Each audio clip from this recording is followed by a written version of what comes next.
It's time to sit back, relax, and listen to Conversations with Joan. Conversations with Joan will inspire, motivate, and empower you. Live your best life now. Listen, learn, think, and decide. And now, here's your host, Joan Herman. Welcome to Change Your Attitude, Change Your Life's Conversations with Joan. I'm Joan Herman. Thanks for tuning in.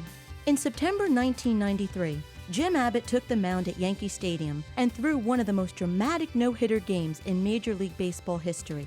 That game was a high point in an unbelievable success story. Jim was born without a right hand, but that didn't stop him from fulfilling his dream of becoming an athlete. He was a two-sport standout in high school and a pitcher for the University of Michigan. Jim won the gold medal game at the 1988 Olympics and without spending a day in the minor leagues, joined the starting rotation for the California Angels. Jim is a motivational speaker and author of Imperfect and Improbable Life. Hey, Jim, thanks for joining us today. Welcome to the show. Well, thanks, Joan. I appreciate you having me here.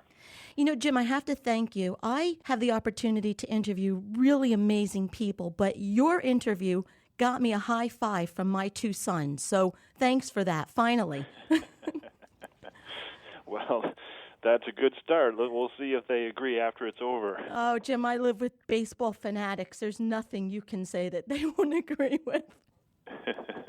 You know, and along those lines, as I said, I have two boys that are baseball fans, and, you know, you guys are role models to them. And growing up, you wanted to be an athlete. You went on to be a professional athlete. You wanted to be a pitcher. You pitched a no-hitter. When you were achieving these goals, was it ever in the back of your mind that you were setting an example for others, maybe kids that were facing similar type challenges, and that you were a role model for them? It wasn't until I got to the major leagues that I really started to understand the impact of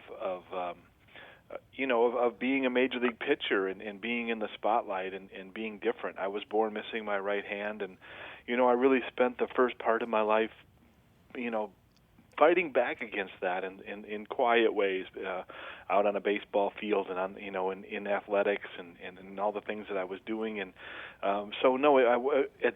early in my life, I was just doing what I loved to do and trying to find my sense of purpose and my identity. And when I got to the major leagues, of course, there's a lot of attention, a lot of media attention on each player, and because I was different, I received even more than the normal attention, and I started to see the effect that could have with families and parents and kids that, you know, started coming to the ballparks in every city that we played in, and it was a really interesting facet of my career and very, very motivating and very inspiring.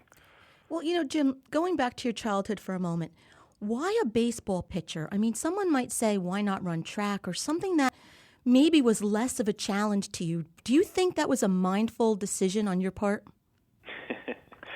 It's funny, isn't it? I could have done a lot of things where I didn't have to use my hands quite as much, but I loved it. I loved baseball, and there was no conscious decision about where it might lead. It was just doing what the other kids did, getting in the game, getting involved. All the other kids in my neighborhood played baseball, so I wanted to play too. Were your coaches receptive to you back then?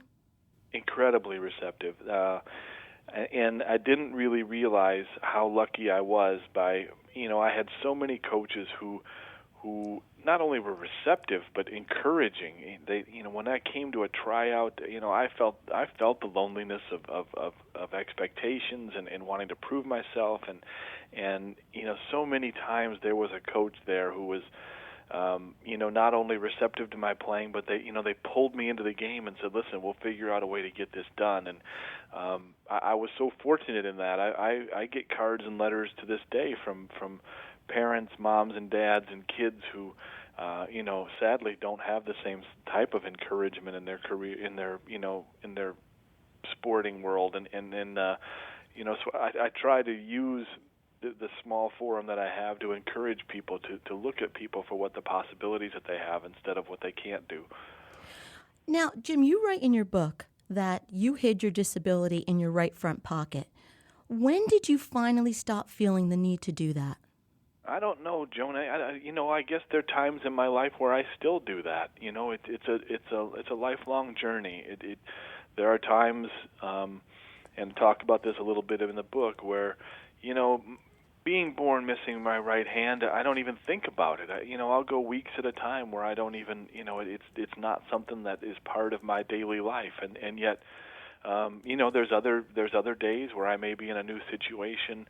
I may go to my daughter's classrooms, or I may be at a place where there is some awkwardness, and then it is part of my life again. So it kind of stops and starts. I don't think that you reach this point. At least I haven't reached this point where you totally say, this is something I'm completely comfortable with. I think it's always sort of there.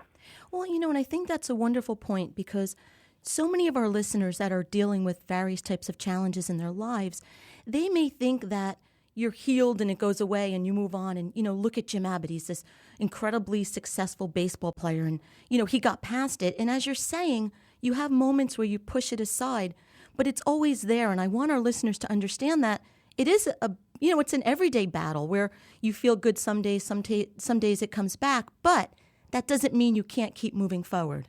I think that's right. It comes and it goes, and that's not. And I think you try to find peace with the times when it does sneak into your life, when those you get that awkward second glance walking down a street. There's some reminder of the fact that you're different, and just being aware of those things, you're able to take some of the power away from it. When you're a kid, you're more susceptible to those types of influences, and as you get older, I think we build up a stronger filter, and we're able to if not completely move past those feelings, take control of them, be aware of them, and use them to our advantage. Now, Jim, I get the opportunity to interview a lot of people who have really overcome some tremendous obstacles, and often they attribute a good portion of their success to their parents. And you've said that your parents saw your condition not as a disability, but as an extraordinary opportunity. So for parents that might be listening right now who are raising children with different types of obstacles, what should these parents be telling their children, and what impact does their example have on their child?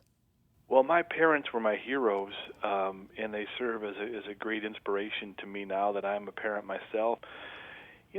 I think the greatest gift that my parents gave me was the idea that my hand was something to be lived up to, and it was a responsibility almost. My dad used to say to me all the time, Jim, what's taken away once is given back twice. And I think he meant that you need to focus on what you have instead of what's been taken away. And I definitely remember a turning point in my upbringing when that became the focus for my parents. That yes, I was born missing a right hand, but so much more was given to me. I had athleticism. I had other talents that would allow me to live up to that. It was something. They treated me as though I don't really like the word special, mm-hmm. But they made me feel special without treating me special, if that makes any sense. It makes perfect sense, and I love his words, taken away once is given back twice. Those are really incredible words to remember, because that's something that we definitely forget when we just focus on what we don't have or what's missing in our lives. Yeah, and that was something that was passed down to him from his mom. My mom and dad are my heroes in a lot of ways, not just because of they raised me and my brother in a very instinctual way, and obviously with the challenges of me being born different, it brought a lot of anxiety and unknown to their lives. But they themselves, they had me at a very early age. It was a struggle for them.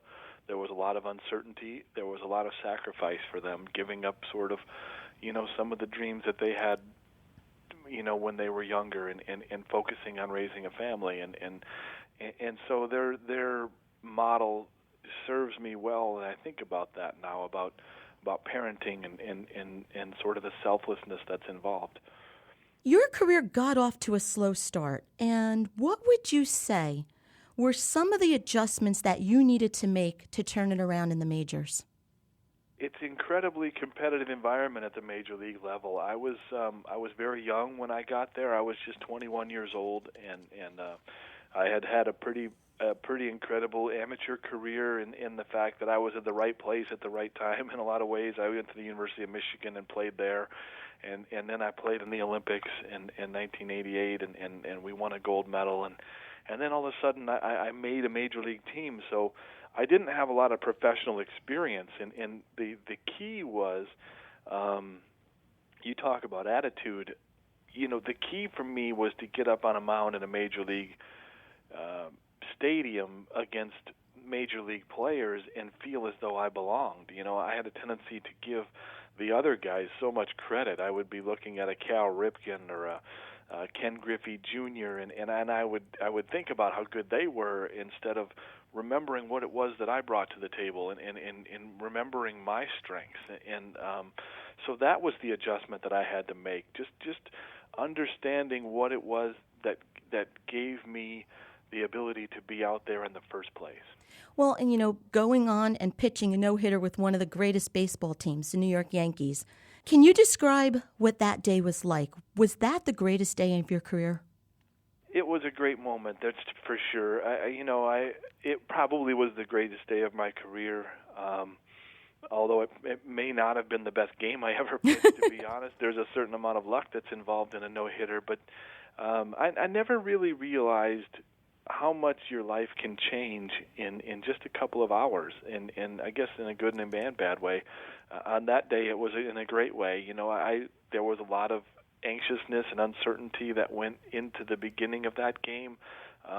I hadn't been pitching all that well leading up to it, and we were right in the middle of a pennant race. Our team the Yankees were really starting to come back into prominence, after being down for a few years. So there was excitement and tension and anxiousness, and then all of a sudden this game starts, and they don't have any hits, and there's an excitement in the stadium that's building up with the fans and your teammates and the opponents, and it becomes this countdown of outs, and you get down to that last out when you only have one more to get, and the fans are standing up and literally jumping up and down, and you can feel it with every nerve in your body.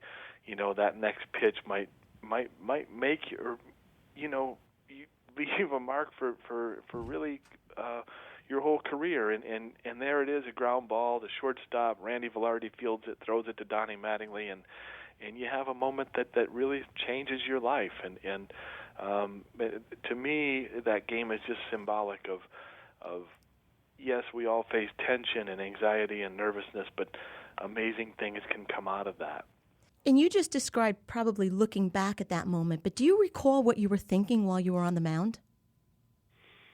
I remember hopefulness, and I remember literally the physical feelings of feeling your heartbeat and feeling that shakiness in your legs, that excitement of the moment, but I felt great. I felt confident and I excited and a little bit of letting go to the baseball god, so to speak. Just the only thing I could really control was the pitch that I threw and the place that I threw it to. And after that, things kind of have to go your way. And I remember with all of the excitement and tension involved, a little bit of letting go and acceptance of what was to come next. Now, Jim, after an accomplishment like that, you just mentioned when you began that you felt like you didn't fit in with the baseball greats. You have to admit now, do you finally feel that you belong there? Well, I did feel like I belonged in the major leagues. I was given a lot of talent. I think it goes back to what my dad said, more was given to me than was ever taken away. And there were definitely moments when I felt like I belonged and I felt like I was one of the better players in the league. And yet there's also moments when we're tough on ourselves. And that's a little bit of the exploration of the book is looking back on your life, looking back on a career, and finding, acceptance in the effort that you gave. And for a long time, I was very harsh. I judged my career in a very harsh way. And now, the book really actually kind of helped me to look back on the effort and look back on how far I came in my life, and it's a long way from Flint, Michigan to Yankee Stadium, and I've really come to be proud of the things that I did on a baseball field, and the great way that fans have really embraced my career and taken me in. Have you ever thought that perhaps you experienced everything that you have in life to be given this very public platform and go out and change so many lives? I don't know that I believe that, but the thought has crossed my mind. Only because my dad believed that in some ways, and I don't know that I share his faith in that, but I do think there's an interesting narrative in my career, and I played in some of the greatest places, for really kind of coincidental reasons. I played on the West Coast, and I played on the East Coast with the Yankees and teams that everybody had heard of and watched and knew of, and I had this great moment, and then I had this difficulty, and I had this struggle, in professional struggle in my career later on, and in some ways, those are experiences that I think a lot of people can relate to, and it's I don't know that I love the word, the label of motivational speaker, but I do really, really enjoy the fact that the audiences that I get a chance to talk to get inspiration and motivation from these experiences that my career had. It doesn't take a lot for me to drum that up, to find resonance and to find things that people can connect with. Jim, I really want to thank you for spending time with us today. Personally, I don't believe in coincidences. I think that everything in your life brought you to this point, and I think you have a very public platform, and I'm so happy that you are using it to inspire people that are going through different challenges in their lives, and I'm so honored that you shared some time with us today, so thank you. Well, it was a real treat for me, and I thank you, Joan, and good luck with passing on a positive message. This is Conversations with Joan. Until next time, thanks for tuning in.